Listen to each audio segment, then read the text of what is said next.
There isn't many stories of the great star goddess, but we do find a written account in the 11th century Welsh writings, which form the fourth part of the Mabinogion, a collection of 11 pre-Christian Welsh myths that date back as far as the Iron Age. The story tells the tale of goddess Arianrhod.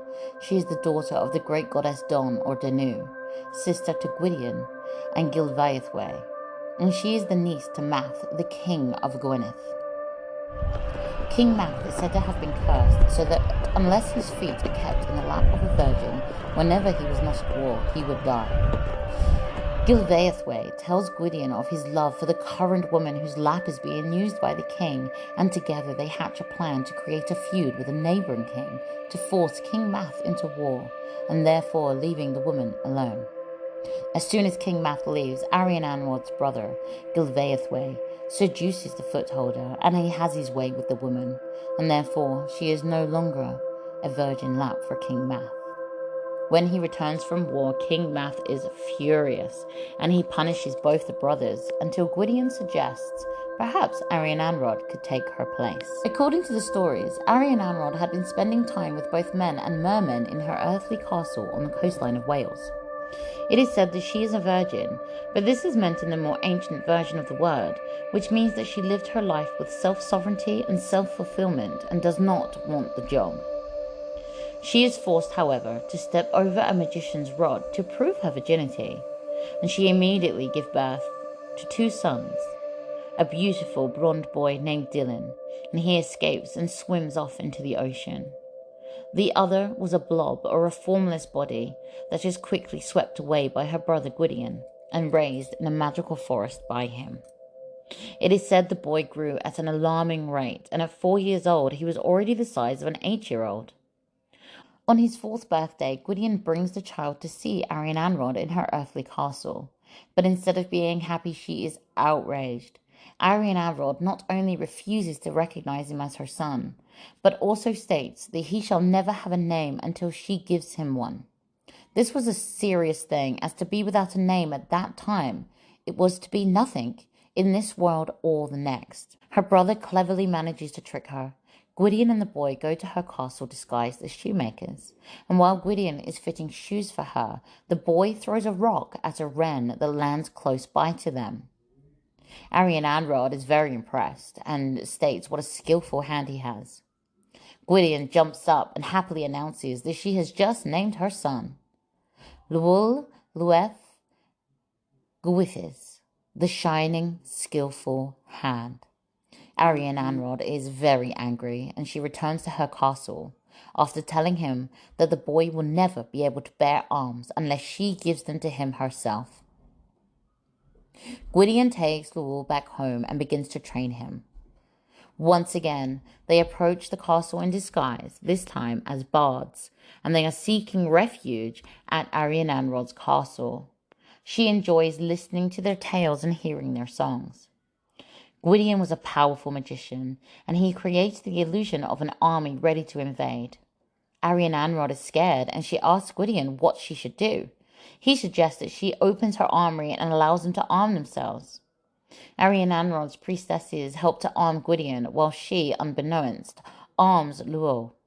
Instantly, the approaching army disappears, and realizing that she has been tricked again, Arianrhod lays a further taboo on Lugh, that he should never marry a woman born of the race of men. Gwydion and King Math come together to create Lwwl a bride, Blodeuwedd. She was made of oak blossom, broom, and meadowsweet, and they were happy for a time, but it didn't work out well, as she was fickle and she cheated on him. As Lwwl was a god himself, Blodeuwedd and her lover had the problem that he could not be killed easily, neither by day nor by night, indoors or out of doors, clothed or naked, riding or walking, nor by any lawfully made weapon. Blodeuwedd tricks Lwwl into revealing to her that he could only be killed at twilight, when on the bank of a river, with one foot on the back of a he-goat and the other on the rim of a bath, under a canopy. The spear that would be needed to kill him would take a year to make, and it was only allowed to be worked on Sundays. Armed with this information, the lovers set about making their preparations. When all is ready, Blodaiwith asks Lul to show how he can balance on a goat and a bath at the same time. Lul was more than ready to indulge his young wife's curiosity, and he takes up his position with one foot on the rim of a bath and the other on the goat. As he teetered there, her lover emerges from the trees and hurls the magical spear at him, wounding him in the thigh. However, instead of dying, Lul turns into an eagle and flies away. When Gwydion learns what has happened, he sets off to find his poor nephew. He searches far and wide, until one day he discovers an eagle, hurt, perched high in an oak tree. Gwydion immediately recognized that the eagle was the mortally wounded Lul. Using his magical powers, he transforms his nephew back into human shape and takes him home to nurse him back to health. Nonetheless, Arianrhod retreats back to her castle, Arianrhod. Legend said it is here that she later drowned when the sea reclaims the land. Twin suns are fairly common in myths and legends, and they often represent polarities, such as the light and the dark, or the summer and the winter, who fight for rulership throughout the year.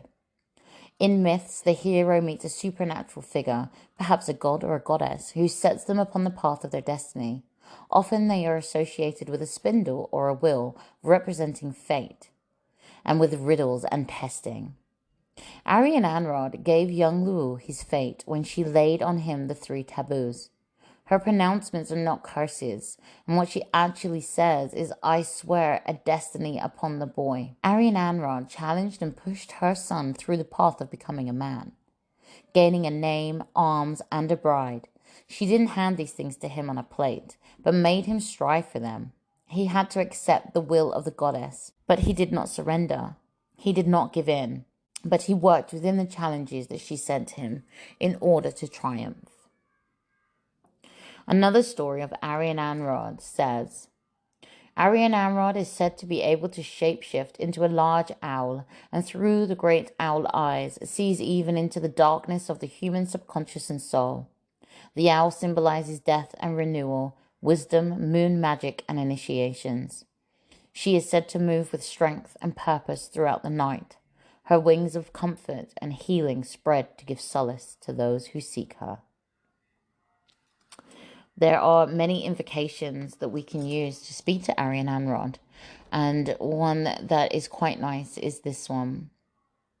Arianrhod, great mother, your womb is the dark void of space, which holds the seed of all potentials.